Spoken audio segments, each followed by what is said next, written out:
The Delftland area is the catchment area of the waterboard of Delftland, and the Westland is the horticulture area laying in Delftland. And it contains about 600 horticulture companies, and the area is about 2,300 hectares. Although from scenic view, the greenhouses are very ugly in my opinion, but the horticulture is also a front-runner sector because it has a very high yield production with limited space. It's very effective in the use and recycling of water, and it has high environmental goals. One of the goals is zero emission of nutrients and pesticides in 2027. And moreover, there is a transition to a more sustainable energy source.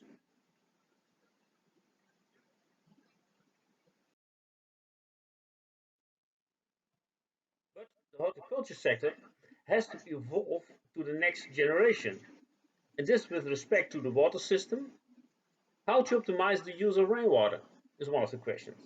And with respect of the energy system. What role can play high temperature ATES in this? Besides, the urban area has some challenges to overcome climate changes. And one aspect is, of course, how to overcome periods of drought and how to reduce the heat stress in cities.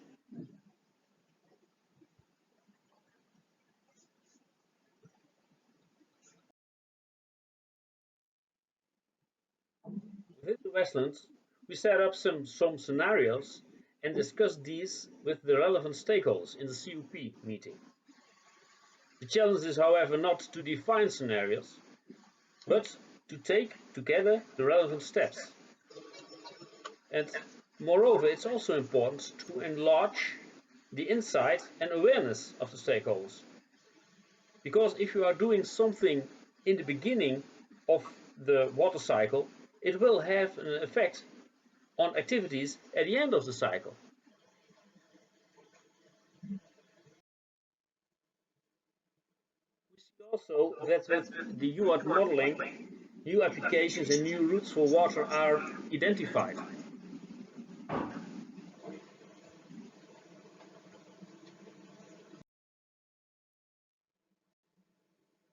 One of the challenges for the horticulture sector is to optimize the rainwater harvesting.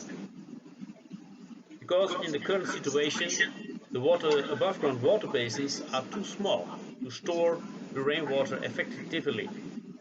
Only about 30 to 70% of the rainwater is harvested. So now there's the development of subsurface water storage, also called ASR, Aquifer Storage and Recovery. In the Westland on this moment there's one operational ASR system, but the recovery for fresh water is too low. So now we are going to the development of a new concept called the water bank.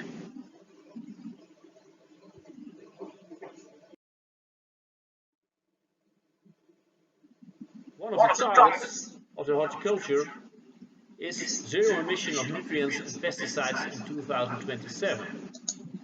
Therefore, a challenging project is started for a collective water purification system at the wastewater treatment plant in the Nieuwe Waterweg. 1,100 hectares of horticulture area is connected to this system. Moreover, there's also a challenge to reuse the wastewater for irrigation water in the horticulture sector.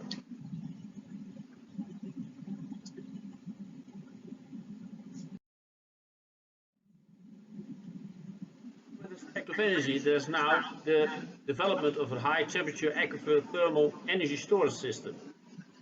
There's a pilot in the Westland area at Copper Crest. When you look at the sustainable energy of the horticulture sector, we see already that ATES systems are common practice. Most of the horticulture farmers have already this kind of system. Moreover, they use also the excess of CO2 from energy power plants in their greenhouses. And what we see moreover is that there are lots of initiatives for the development of thermal energy. And high temperature ATES can play an important role in matching the excess of energy and the shortage of energy.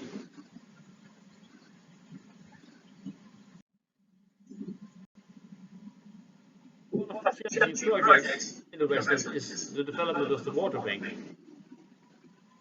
The horticulture companies, they prefer the use of rainwater as irrigation water source.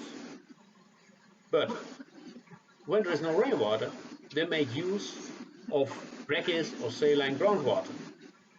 This water is not suitable as irrigation water, so they have to desalinate this water by reverse osmosis. The fresh water they use into the greenhouses, but the excess of water, the membrane concentrate, is discharged into the aquifer again. And this causes an environmental problem, because it results in an increasing salinity of the aquifer. To overcome this problem, there is now the idea of the water banking. And the idea is very simple. You infiltrate excess of rainwater into the aquifer, and with that you get a freshening of the aquifer, and that can compensate the effects of an increasing salinity of discharging the membrane concentrate.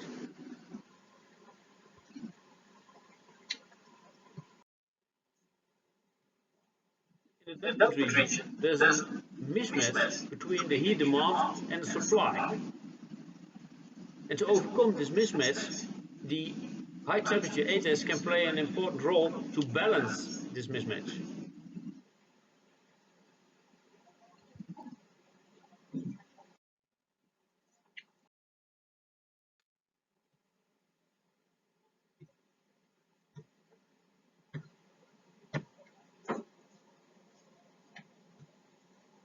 Some lessons learned. Cycling thinking requires view and acting of the whole water cycle, not a part, but the whole water cycle.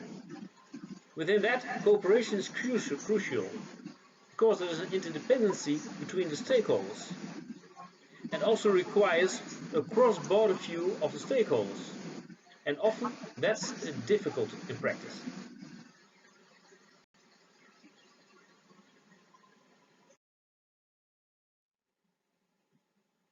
Why is it important to concern the whole water cycle? On this moment, efforts are made to reduce the wastewater at the wastewater treatment plant. But also, at the same time, municipalities are also disconnecting rainwater from the sewer water system, and are also implementing decentralized water sanitation systems into grey and black water. So, in time, there will be less water going to the wastewater treatment plant.